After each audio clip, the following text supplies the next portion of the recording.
Hi, I'm Pastor Lee Choate, and I'm here to introduce an exciting group of young people and their amazing new podcast. And even though this podcast is by the young people and for the young people, feel free to join in if you're young at heart. And now, without further ado, we welcome you to the 7. 7 is the number of completeness. It says in Genesis that it took 7 days for God to create. We are 7 young people with different backgrounds, perspectives, opinions, struggles,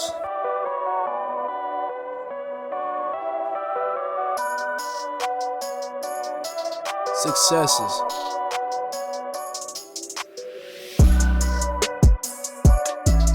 With God, we are 7.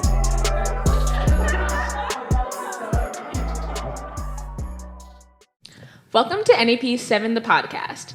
This podcast is a safe space where we get to discuss the struggles and triumphs that we face while navigating the world as young Christians. I'm Taylor. I'm Ivan. I'm Brendan. I'm Dimitri. I'm Deandra. I'm Nate. I'm Jiska. We are 7 young people who come to the table with our own experiences. So today our topic is about embracing conflict, and I'll give you a definition of both embracing and conflict before we dive into the topic. So embracing means to accept or support a belief, theory, or change willingly and enthusiastically, while conflict means a serious disagreement or argument, typically a protracted one. Now that we gave the definition of both words, what does embracing conflict mean to you guys? I mean, what comes to my mind right away is just thinking about embracing. At the end of the definition, it talked about enthusiastically. And I know when it comes to conflict or some kind of problem, not a lot of times you don't want to deal with it. You know, you want to kind of put it off, or you don't have that enthusiastic kind of mindset. So it's almost kind of a one-sided conversation. And for me, embracing conflict is kind of owning up and having the mindset of like, okay, I have to deal with this, whether it's, I messed up or, someone is coming to like address a conflict with me.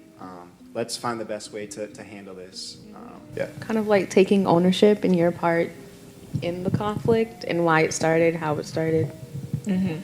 Yeah, like finding solution to whatever it is. Yeah, I would definitely agree with all of you guys' statements. Also, I would say it was like not running away too, kind of like, because I know a lot of times you're just like, I don't really want to do this, so I'm just gonna put it off for right now. So I feel like kind of just taking a deep breath and just knowing that like at the end of the day, it's the worst. Like, there's not anything too terrible that, I guess there could be depending on the situation. Yeah. But I mean, you're like no surprise. Yeah. You have that like, oh, this is gonna happen. Yeah. Yeah, to me, I guess embracing conflict, kind of like what everyone else has already been saying, is not being afraid to address a situation that needs to be addressed. And you may feel bad afterwards by embracing this conflict because you might be someone who gets like told off or something. But think about it this way: by you addressing that situation and trying to fix it and deal with it, you could be helping the next person who may be having to deal with whatever you were dealing with, or dealing with the same person who may have hurt you. By embracing that situation, you could have been the change to help someone else for the future. Yeah, like speaking with reason and not with emotion, But let's look at what the Bible says about dealing with conflict in Matthew chapter 18, verses like 15 through 17.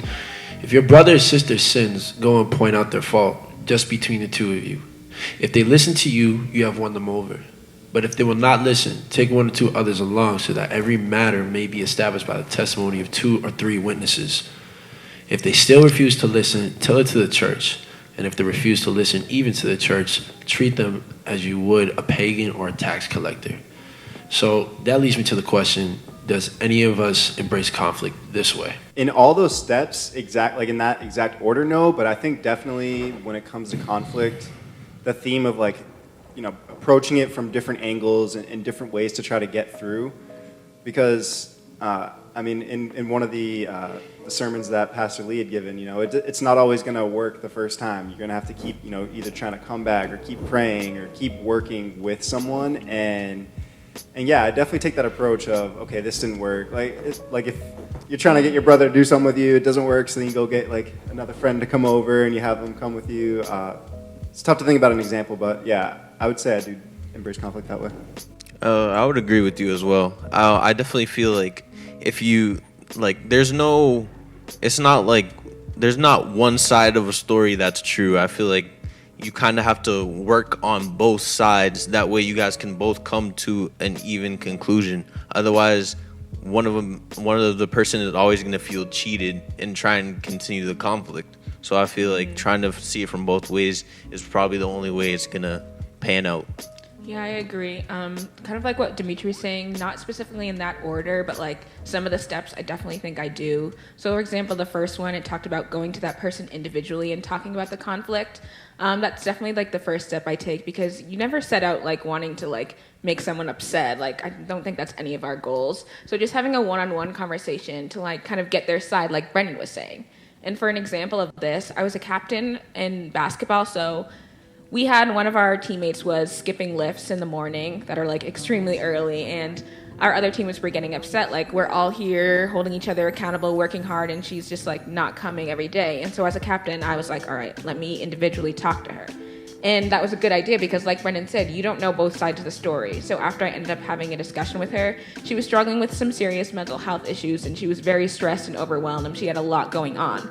And if I just disregarded her side, I could have been like, she's an awful person, like she's not committed to this team like us, but no, that's not the truth. So embracing situations is so important to understanding them. Exactly. And if you skipped and just went straight to, bring it to the team and calling her out at practice or a team when she's there, that made it worse. Yeah, it makes it worse, and you lose all trust and kind of relationship with that person because you approach it the wrong way. So definitely embracing conflict, you have to have kind of a plan and be able to read situations and have a good understanding. Yeah, like, just want to add on to that too. Like, you notice, you were aware, like, oh, everybody is very, like, everybody's taking it personal. Like, oh my gosh, like, how come we have to sacrifice our time and this person gets a walk in the park? You allowed yourself to not let the emotion get in the way, and you have a reason, just as I said earlier, like speaking with reason, not with emotion. And now, also, instead of just like putting yourself in, like, well, it's not, well, this is about me and the team. Like, you allowed not pride to be in it. You were able to have an open ear, like, what's going on. So you gave them like an open, just an open foundation, like, hey, lay it out on the table, what's going on, and allowing that person to be free, because you don't know if that at the time, if the person was like just couldn't talk to anybody, because as if, especially in this generation, even if you come up to be like, hey, I need to talk to you, right away we're automatically thinking like, oh, negative. This person's coming to attack me. This person's gonna say the wrong thing, and like, don't take it personal. Just be open to it. You know what I'm saying? And I just want to add that verse that came to my mind. Titus 3:10. Warn a divisive person once, and then warn them a second time. After that, have nothing to do with them. So it's almost like you're planting that seed. You're trying all you can. Boom, boom. It's not working. That's all right. You already planted the seed. Let God do the fertilization. Right. So we kind of already touched on this a little bit, but do you embrace conflict in your daily lives the way the Bible tells us to? I know we kind of already delved into this a little bit, but just kind of like even on small issues, not necessarily on a big scale, but just on smaller scales. I feel like in the moment, you're not like, it's, sometimes you just get by surprise. So in the moment, you're like, right away. Because like, just the way how response is, like, in this time now, modern time, well, I'm just matching the same energy you putting out. Yeah. Always matching energy. So whatever you're putting out, I'm gonna give it back to you. But it's not about that, I was gonna say, you won't be able to get anything done by two people yelling. So for me, like, definitely in my daily life, I've been just trying to like stay calm, and just because if you're yelling, like, nobody's gonna want to hear you. Like, first saying, like, I deal with kids all day, so when they're yelling, I'm like, I can't understand a word you're saying to me. I can't help you. But if you are willing to calm down and speak with your inside voice, we can work this out together. So I would definitely say I'm doing my best, but kids are tough. You must have learned that from your parents when you were yelling at them. Oh, yeah. When I was a kid, I think of my Spider-Man toy. It was a problem. I feel like, I've been married actually for about 2 months now. My wife's not here on this podcast, but when we did our premarital counseling, Christian marriage counseling, we talked about, when there's going to be times of conflict, the way, like, there's different ways that you can kind of approach the conflict. And if someone has a kind of, I don't want to deal with it, back off kind of mindset, and someone has a really like, no, let's dive into this, I want to attack it now, those two are going to really kind of go against each other. So you have to kind of compromise, and you have to find a balance of, okay, I want to talk about this right now. Other person doesn't want to talk about it at all. Let's, find a compromise in the middle of like 10, 15 minutes. We'll take a break, cool off, let those emotions die down so you're not yelling, going back and forth. And then you come back and have kind of a clearer mind to talk about things. I think that's one thing with conflict nowadays that that we as young people, or I mean people in general, we want to do things our way, and we don't want to have that perspective of the other person and how they would feel. So I think definitely taking that into account is key when it comes to maintaining a relationship with someone when there is conflict. It's definitely not an easy thing to do either. Like before I was in this position on my basketball team, I was definitely the type of person who would run away from conflict like the second I like smelled it or like saw it, because I'm the kind of person who just like doesn't want to upset anyone. I just want everyone to be happy with me and with everything. So I'd be like, no, I'm not getting involved in that situation. So like being on a leadership position is something that helped push me to grow in that area. Like sometimes you have to be the one to step up and be like, hey, like we got to talk about this situation, like you and me one-on-one, and like we'll work through it together so that we can both benefit in the future.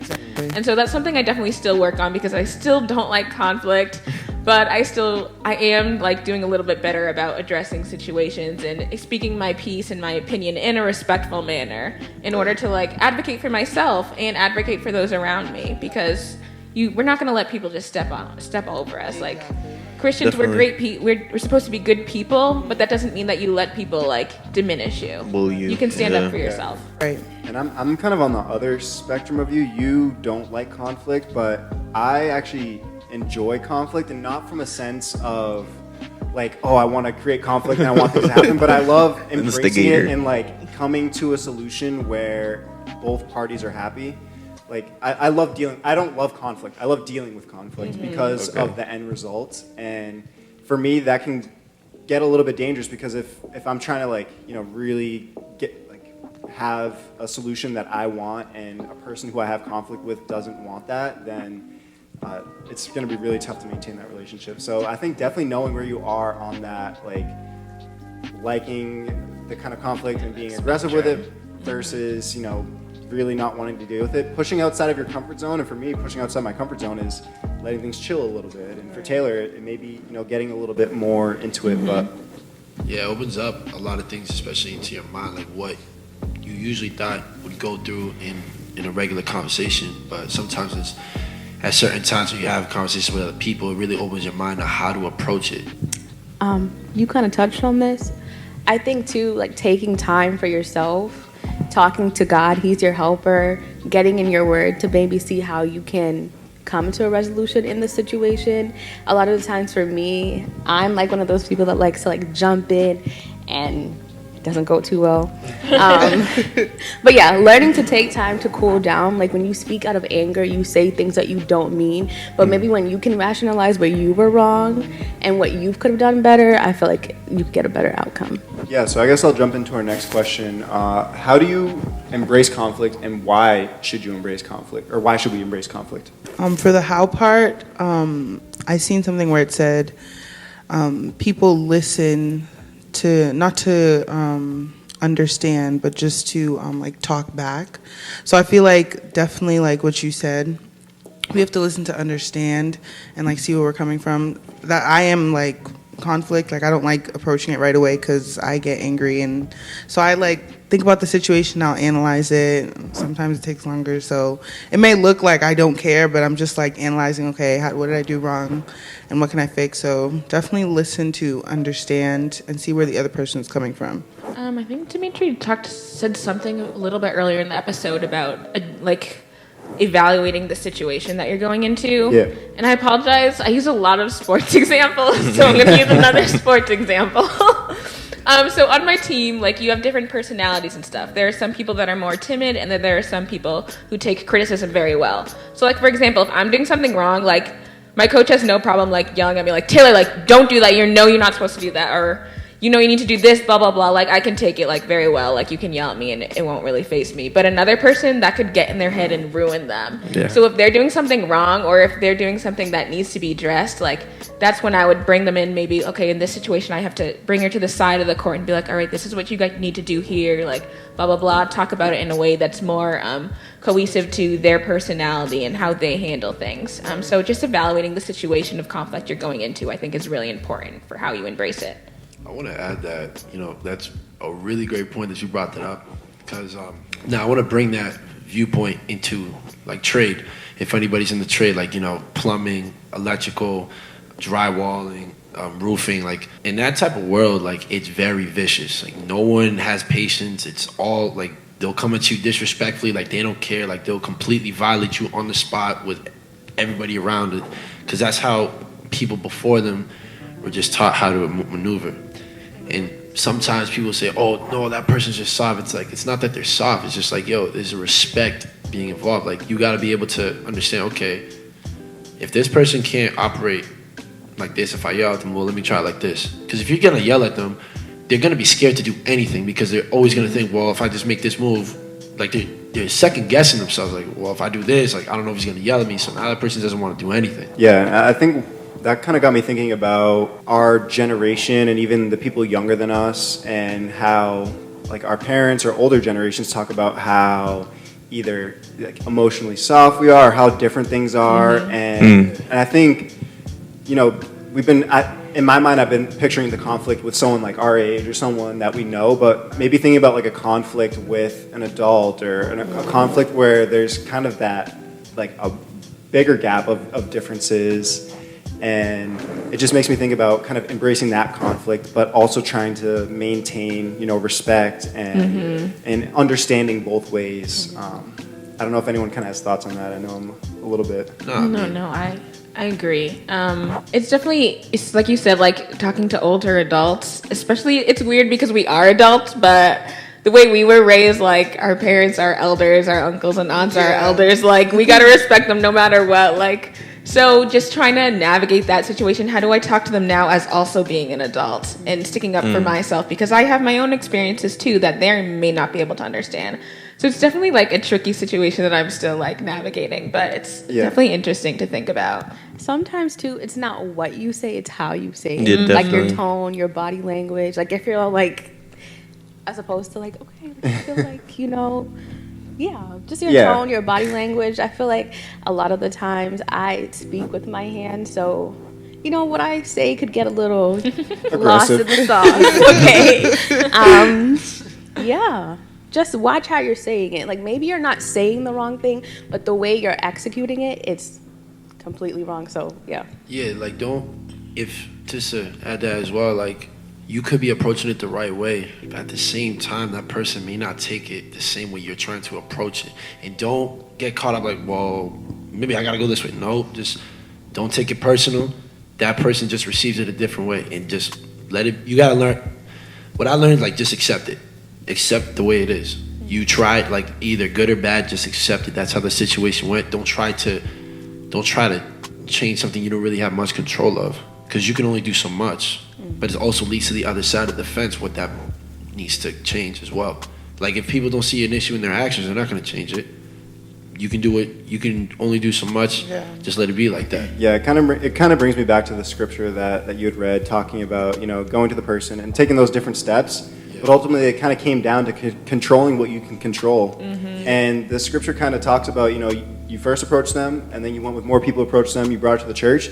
It didn't say after that force them to do it. Like it said, drop it and kind of leave it at that. But definitely being able to control what you can control, and not trying to get outside of yourself, because there's a certain point where your responsibility or your kind of role in that isn't yours anymore.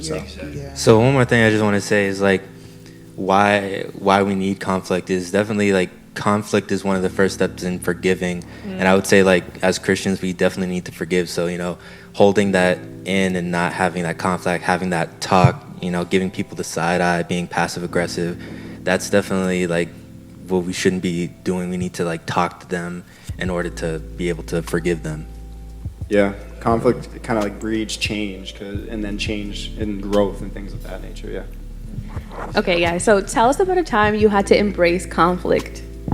Okay, so I had a situation with someone, and it was a long story. It's a long story. I'm not going to get into it. But basically, the person couldn't see like what they had done wrong. They were just pointing out my faults, and I was accepting my faults. I was like being fair about it. So, like you said, I kind of just had to leave it, because if you can't see what, like, if the person couldn't see what they were doing wrong, I was like, okay, that's, at this point, it's a dumb thing. Like, I can't put it in front of you, like, look at it, eat it. Like, I can't have you do, like, you have to do it on your own. So that's the time I had to embrace it.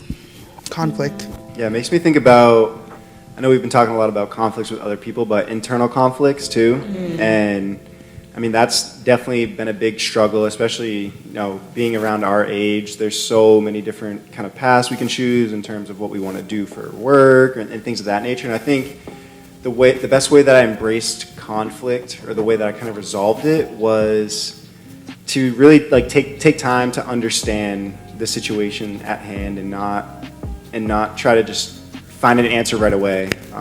I know, Taylor, we've talked in the past about living in kind of a microwave generation, or trying to get things like on demand, like right now. It has to be resolved quick. Not all conflicts are going to be resolved like right then and there. Some things are going to take time, and it's going to be a process. And I think having that patience and committing to the process, whether it's for your own time or conflict with someone else, having patience with each other and coming from a place of understanding, and not a place from like, this is what I want, is how I've embraced a conflict. Exactly. And like sometimes even when you embrace conflict or a situation, there might not be positive results from that one moment that you were a part of. But if that comes up again with somebody else in the future, that could lead people to be like, okay, this is something that's really serious. Like, other people have dealt with this same problem, this same situation, so now we need to make change about it. So even if you try to address this situation and you embrace this conflict and you don't get the results you want, you still did your part in your job. And maybe you just need to leave it like the scripture says, and then it'll be addressed in the future when it's somebody else's turn to take on that responsibility.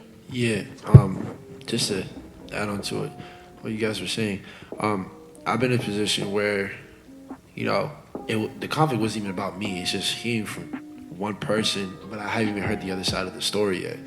Because that's another thing too. It's like you hear one side of the story, and you already know, like, you hear the other side, and it's always different than the other side. So there's more, like, there's always three sides. There's side A, B, and then the truth.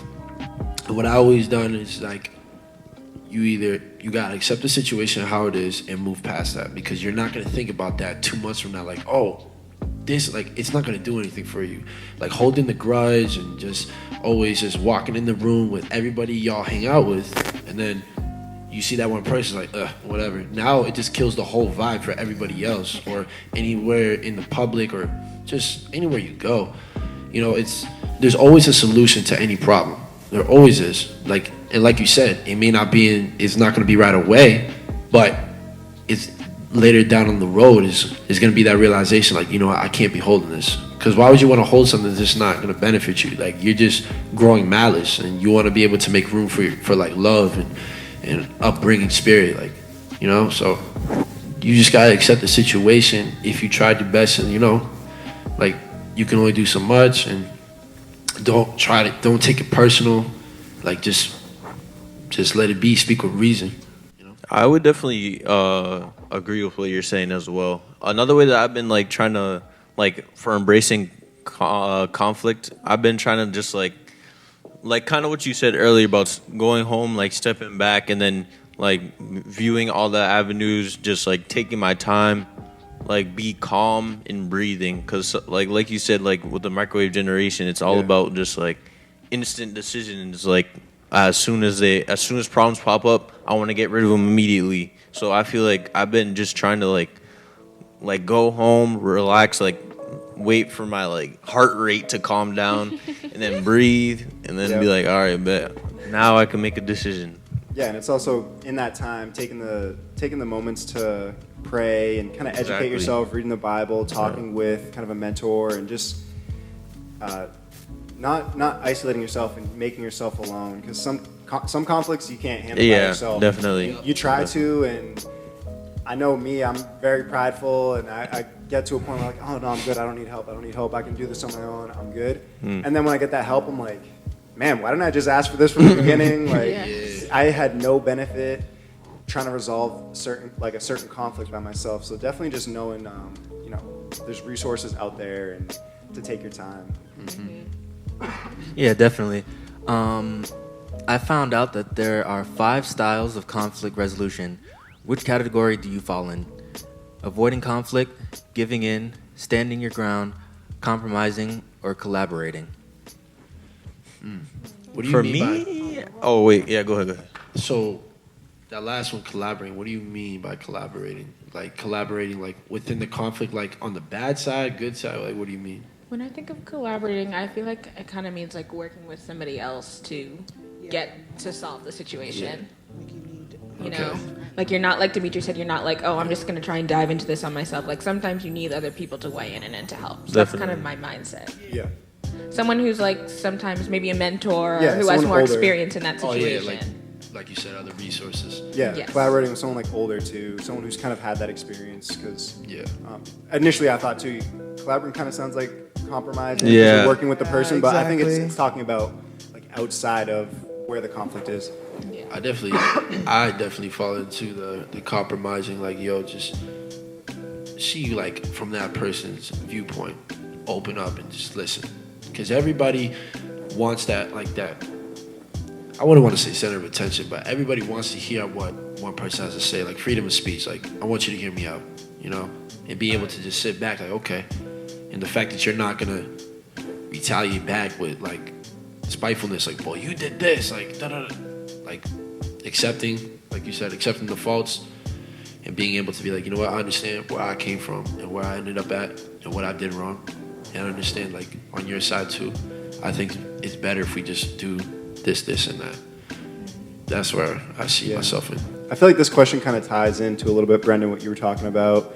Or actually, I think it was Taylor, when you and I were talking about kind of being on that spectrum of knowing where you fit. And I think it depends on the situation of the conflict. If it's something that I feel confident that I'm in the right, or something that I just like really want to, and I'm passionate about, then I'm definitely going to be kind of standing my ground, or I'm going to be trying to like dive into that conflict. But if it's something I'm like embarrassed about, or something that like it's a conflict and I'm the problem, I'm like the source of that conflict, then I'm more likely to be someone who's going to avoid it or kind of give in.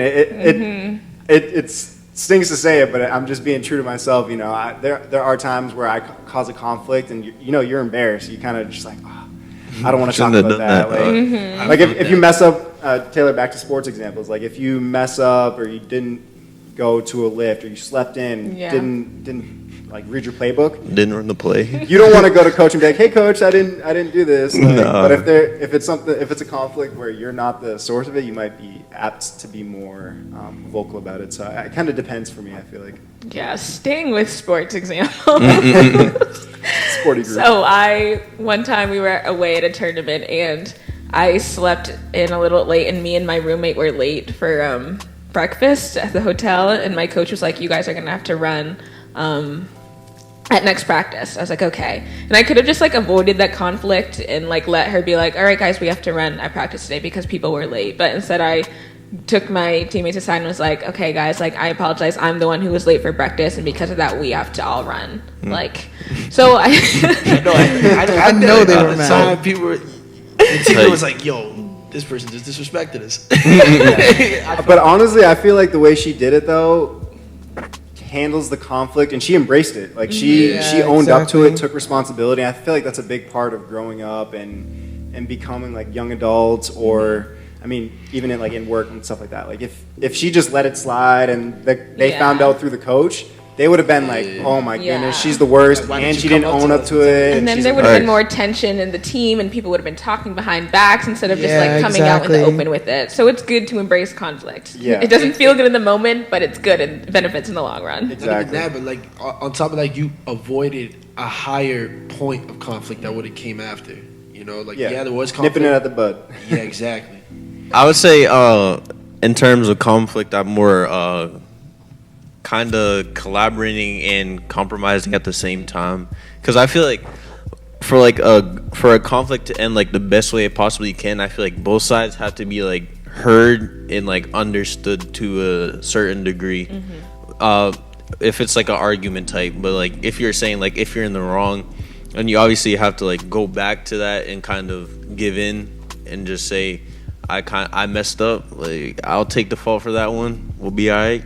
But definitely I would say hearing both sides, collaborating for me is probably, and compromising have been the top two for sure. Yeah, and I just kind of want to go off real quick with something Brent said too, is with the collaboration and compromising, if at the end of that initial compromising kind of session with the other person, you don't come to an answer, you can't agree upon who's right, then I think the collaboration part is really important, and finding out together. You know, it's not you collaborating and you go behind that other person's back and talk to someone, but you guys collaborate collaborate together so that you can learn together and resolve that in a not like In a going behind respectful, someone's mature manner. respectful manner. Thanks too.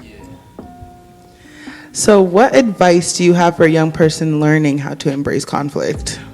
So I feel like definitely learn the different ways on how to handle it that Nate found, or like Dimitri was saying, like find your resources or go to somebody who's older than you that has been in a situation that is like yours, or at least has a little bit more knowledge in general about dealing with conflicts, because you know with age comes experience. So yeah, me personally, if I had to give advice, I would say just don't take it personal. What I've learned through life is like most of the time people are gonna praise you for doing good, and people are just gonna like just put you down if you did something bad. But don't take it personal. It's just they're not mad at you, they're just mad at the action, or they're happy about the action you made that put the emotion inside of them. But you as a person, like through every day, you're gonna do what you gotta do. You know, you gotta always stay true to yourself, you know? Yeah, So, to kind of counter that though, I think it also is important to take some things personal so that you can learn and grow from it. But yeah, I do understand kind of what you're saying about the overall of like, you know, they're not attacking you, but attacking kind of the idea of the action. But when you take things personal, sometimes you do get to learn and kind of grow from that personally and develop a kind of more well-rounded self, you know what I mean? But before we end this podcast, I just want to leave us with a scripture, James chapter 1, verse 19. My dear brothers and sisters, take note of this. Everyone should be quick to listen, slow to speak, and slow to become angry. yes, amen. Remember we said this before. With God, all things are possible. thank you all for tuning in to another episode of NEP's 7 the podcast. And remember to tune in every other Friday for some food for the spirit. Don't forget to follow us on all social media platforms at 7 Podcast. Until next time, See ya.